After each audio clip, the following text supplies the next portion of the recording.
Hi babes, welcome back to my channel Ramala Shifam, my sweet brother-in-law episode 5. போன episode பார்க்காதவங்க ஐக்கால link இருக்கும் பாருங்க. Hi இன்னும் காலையில காலேஜ் போறான். அப்ப எல்லாருமே அவனையே பார்த்து பேசிட்டு இருக்காங்க.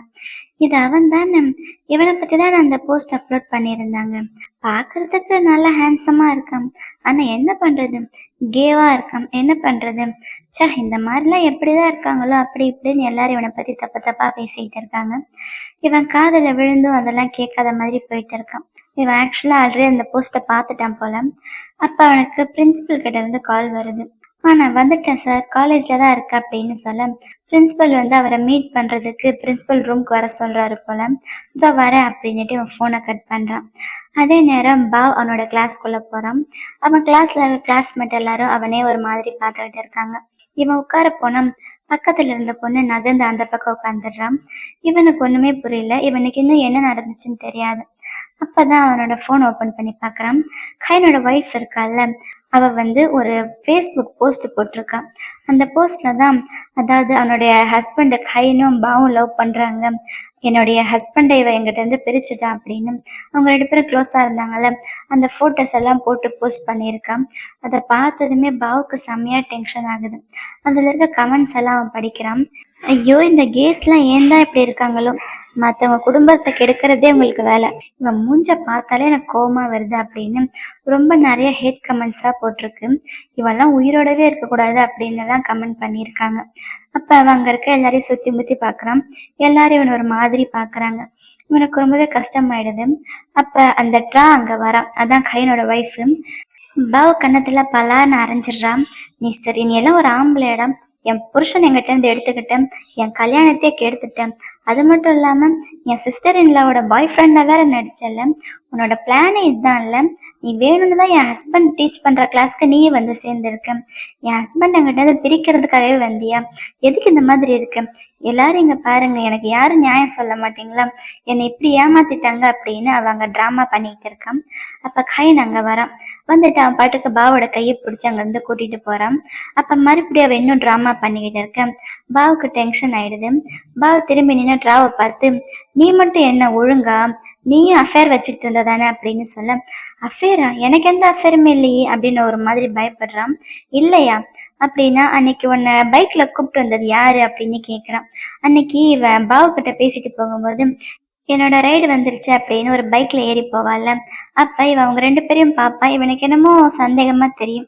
ஸோ அவங்க 2 பேரையுமே அவன் ஃபாலோ பண்ணிட்டு போகும்போது அவங்க 2 பேரும் ரொம்ப க்ளோஸா நடந்துக்குவாங்க. அது மட்டும் இல்லாம ஒன்னா ஹோட்டல் ரூம்குள்ள போவாங்க. அந்த ரூம்குள்ள போய் 1 மணி நேரம் கழிச்சு தான் வெளியில வருவாங்க. அதை எல்லாத்தையுமே பாவ் வீடியோ பிடிச்சி வச்சிருப்பான். அந்த வீடியோவை இப்ப எல்லாரும் முன்னாடி காட்டுறான். எல்லாருக்கும் அவளை பத்தின உண்மை தெரிஞ்சு போயிடுது. அப்ப இவள் இந்த மாதிரி தானா அப்படின்னு எல்லாரும் அவளை பத்தியும் பேசுறாங்க.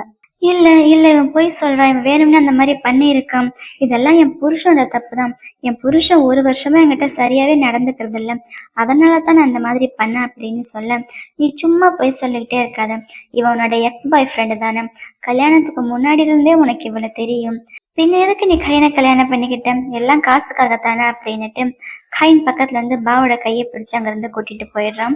இவளுக்கு இப்ப என்ன பண்றதுன்னு தெரியல, ஒரே அழுகையா வருது. அவனை அசிங்கப்படுத்தலான்னு பார்த்தா கடைசியில இவளே அசிங்கமாயிடுறான். 2 பேரும் வீட்டுக்கு வந்துடுறாங்க, பாவுடைய வீட்டுக்கு. பாவுக்கு என்ன பண்றதுன்னு தெரியல. அவன் உள்ள போனதுமே ஒரு கிளாஸ் தண்ணி எடுத்து குடிக்கிறான்.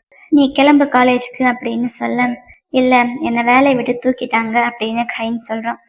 பாவுக்கு என்ன சொல்றதுன்னு தெரியல.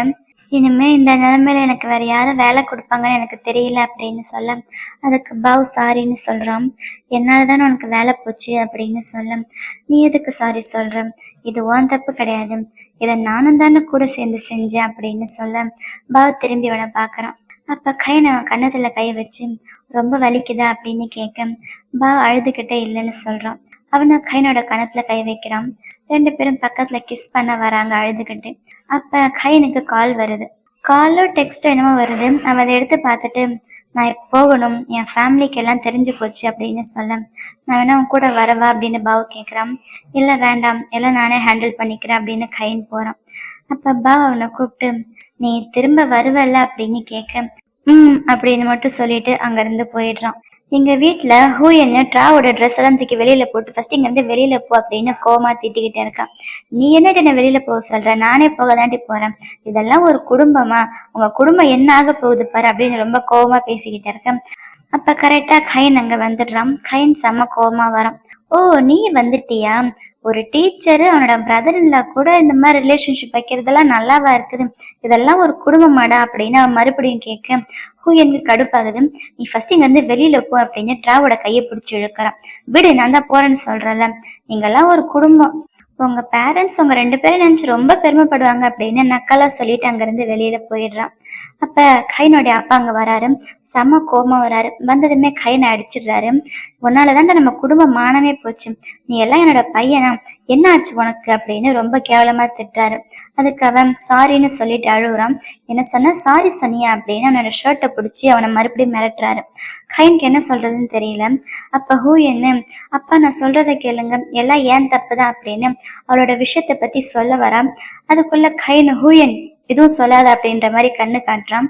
அவள் எதுவும் சொல்லாம அழுதுகிட்டே அங்க நிக்கிறான். நீ என் பையனே கிடையாதுடா, இங்க இருந்து வெளியில போடா அப்படின்னு திட்டம். கைனு அங்க இருந்து வெளியில போயிடுறான். ஹூயனும் அவங்க அம்மா மட்டும் அழுதுகிட்டே நின்றுட்டு இருக்காங்க. கைனு இங்க ஸ்ட்ரைட்டா பாவை தான் பார்க்க வரான். 2 பேரும் எதுவும் பேசாம அமைதியா உட்காந்துருக்காங்க. அப்ப கைன் சொல்றான், நாளைக்கு நான் காலேஜ்க்கு போய் என்னோட திங்ஸ் எல்லாம் கொண்டு வரணும். அதுக்கு பாவும் நானும் கொஞ்ச நாள் பிரேக் எடுத்துக்கலான்னு இருக்கேன், நான் இப்ப காலேஜ்க்கு போக போறதில்ல அப்படின்னு சொல்ல. சரி, அடுத்து நீ என்ன பண்ண போற அப்படின்னு பாவு கைனை கேட்கிறான். அதுக்கு நான் இன்னும் கொஞ்ச நாளைக்கு வீட்டு பக்கம் போறதா இல்லை அப்படின்னு சொல்ல. பரவாயில்ல, நீங்க என் கூட தங்கிக்கோ அப்படின்னு பாவு சொல்றான். அடுத்த நாள் காலையில அவன் காலேஜ்க்கு போயிருக்கான், அவன் திங்ஸ் எல்லாம் எடுத்துட்டு வர்றதுக்கு. அப்பட்ரா அங்கேயே வந்திருக்கான். இவங்கிட்ட வந்து ஒரு நிமிஷம் நில்ல அப்படின்னு பேசுறான். உனக்கு இப்ப என்ன வேணும் அப்படின்னு கோமா கேட்க, உனக்கும் வேலை போச்சு எனக்கும் வேலை போச்சு, எல்லாரும் உன்னையும் ஹெட் பண்றாங்க என்னையும் ஹெட் பண்றாங்க, ஆனா என் ஃபேமிலியே என்னை விட்டுட்டு போயிருச்சு தெரியுமா, எங்க அம்மா இன்னைக்கு என்னால ஹாஸ்பிட்டல்ல இருக்காங்க, இதுக்கெல்லாம் யாரு பதில் சொல்ல போறது அப்படின்னு கேட்க, இதெல்லாம் உன்னால தாண்டி ஆச்சு, நீ தான் இதெல்லாம் பண்ண அப்படின்னு கேட்க, என்னடா ரொம்ப ஓவரா பேசுறேன், உன்னோட செகண்ட் ஒய்ஃபை நானே வீட்டுல போய் பார்க்கணுமோ அப்படின்னு நக்கலா கேட்கறான். அதாவது பாவத்தான் செகண்ட் ஒய்ஃப்னு சொல்றான். அதுக்கு கைன் டென்ஷன் ஆயிட்டு, பாவ் மேல ஒரு கையை வச்சா உன்னை கொன்னுடு வண்டி அப்படின்னு கோமா சொல்லிட்டு போறான். அப்ப உன்னை என்ன பண்றான் பாரு அப்படின்னுட்டு அவ கத்தி கொண்டு வந்திருக்கான். அந்த கத்தி எடுத்துட்டு போய் கைனை குத்த போறான். அப்ப கரெக்டா பாவ் நடுவுல வந்துடுறான். அந்த கத்தி பாவை குத்திடுது. அப்பதான் கைன் திரும்பி பாக்குறா, என்ன சத்தானு. பாவுக்கு ஒரே ரத்தம் கொட்டிக்கிட்டு இருக்குது. ட்ராக் என்ன பண்றதுன்னு தெரியல. அந்த ரத்தத்தை பார்த்துட்டு அவள் அங்கிருந்து பயந்து ஓடிடுறான். அங்க இருக்கிற எல்லாருமே ஓடி வந்து வேடிக்கை பாக்குறாங்க. ஏய், இவன் பாவு தானே அப்படின்னு பேசிக்கிட்டு இருக்க, ஆம்புலன்ஸுக்கு கூப்பிடுங்க அப்படின்னு அவன் கத்துறான். ஐயோ, எனக்கு ரொம்ப வலிக்குது, எனக்கு மட்டும் ஒரு ஃபேமிலி இருந்திருந்தா நான் கண்டிப்பா உன்னை கூட்டிட்டு போய் இன்ட்ரடியூஸ் பண்ணியிருப்பேன் அப்படின்னு பேசிக்கிட்டே அப்படியே மயக்கம் போட்டுடுறான். யாராச்சும் ஆம்புலன்ஸ் கூப்பிடுங்க அப்படின்னு அவன் கத்த. அடுத்த சீன்ல அவன் ஹாஸ்பிட்டல்ல பாவை அட்மிட் பண்ணிட்டான் போல. வெளியில உட்காந்துகிட்ட இருக்கான். ரொம்ப நேரம் வெயிட் பண்ணிக்கிட்டு இருக்கான். அப்ப இத்தனை நாள் அவன் பாவ் கூட ஸ்பெண்ட் பண்ண அந்த பியூட்டிஃபுல்லான மொமெண்ட்ஸ் எல்லாம் நினைச்சு பார்த்துக்கிட்டு இருக்கான். அதே நேரம் கைனோட வீட்டுல கைனுடைய அம்மாவும் ஹூயனும் என்னாச்சு கைன் இன்னும் வரலையே அப்படின்னு பேசிக்கிட்டு இருக்காங்க. அவங்க அப்பா தான் கொஞ்சம் கூட பாவமே பார்க்க மாட்டாரு. அவன் தான் படிச்சிருக்கான்ல, அவன் என்னமோ பண்ணிட்டு போகட்டும், என்ன படிச்ச என்ன பிரயோஜனம், இப்படி ஆயிட்டானே அப்படின்னு சொல்ல. அப்பா இப்படி எல்லாம் பேசாதீங்க, என்னதான் இருந்தாலும் அவன் நம்மளோட கைனம், அவனால் நமக்கு எத்தனை பெருமை, அவன் நல்லா படிச்சிருக்கான், நம்ம குடும்பத்துக்காக எவ்வளவு பண்ணியிருக்கான், இப்படி எல்லாம் பேசாதீங்க அப்படின்னு சொல்ல. நான் அப்படிதான் பேசுவேன், அவன் இனிமே செத்தாலும் உயிரோடு இருந்தாலும் எனக்கு பிரச்சனை கிடையாது, எனக்கு எந்த கவலையும் இல்லை அப்படின்னு சொல்ல. அப்ப ஹூ என்று கால் வருது. கைன் தான் கால் பண்ணி அந்த நடந்த விஷயத்தெல்லாம் சொல்றான். என்னது, கத்தியால குத்திட்டாங்களாம், யாருக்கு என்ன ஆச்சு அப்படின்னு கேட்க இவன் நடந்த விஷயத்தெல்லாம் சொல்றான். பாவுக்கு எதுவும் ஆகலைல அப்படின்னு கேட்க இன்னும் எதுவும் தெரியல, நான் வெளியில வெயிட் பண்ணிட்டு இருக்கேன் அப்படின்னு சொல்ல. உள்ள இருந்து யாரோ வெளியில வராங்க. என்னாச்சு, பாவுக்கு எதுவும் ஆகலைல அப்படின்னு கேட்க கொஞ்சம் அமைதியா இருங்க, இதுல ஒரு நல்ல நியூஸ் இருக்கு ஒரு கெட்ட நியூஸ் இருக்கு அப்படின்னு சொல்றாங்க. நல்ல நியூஸ் என்னன்னா அவனுக்கு இப்ப எந்த ஆபத்தும் இல்லை, அவன் ஆபத்துல இருந்து வெளியில வந்துட்டான், ஆனா அப்படின்னு தயங்குறாங்க. அந்த கெட்ட நியூஸ் என்னன்றது அப்ப சொல்ல மாட்டாங்க. அப்புறம் கொஞ்ச நாள் ஆகி இப்ப கைனு பாவோடைய வீட்டுல நின்றுகிட்டு இருக்கான். பாவ் அந்த பெட்ல படுத்துக்கிட்டு இருக்கான். அவனோட மூக்குல ஆக்சிஜன்லாம் வச்சிருக்குது. அதாவது அவன் உயிரோட தான் இருக்கான், ஆனா அவனுக்கு கான்சியஸ் இல்லை போல, ஒருவேளை கோமால இருக்கான்னு நினைக்கிறேன். அப்பயும் எப்பயும் போல கைனோட கையை பிடிச்சுக்கிட்டு நல்லா பேசினான். ஹூயனும் அவளுடைய கேர்ள் ஃப்ரெண்டும் அந்த ஊரை விட்டு போய் இப்ப 6 மாசம் ஆச்சு. சரி நான் போய் லஞ்ச் சமைக்கிறேன் அப்படின்னு எப்பயும் போல அவன் பாவு கிட்ட பேசுற மாதிரி பேசிட்டு அவன் நெத்தியில ஒரு கிஸ் பண்ணிட்டு அவன் குக் பண்றதுக்கு போறான். அப்ப வெளியில காலிங் பெல் அடிக்குது. யாருன்னு போய் பார்த்தா அங்க யாரோ ஒரு பையன் வந்திருக்கான்.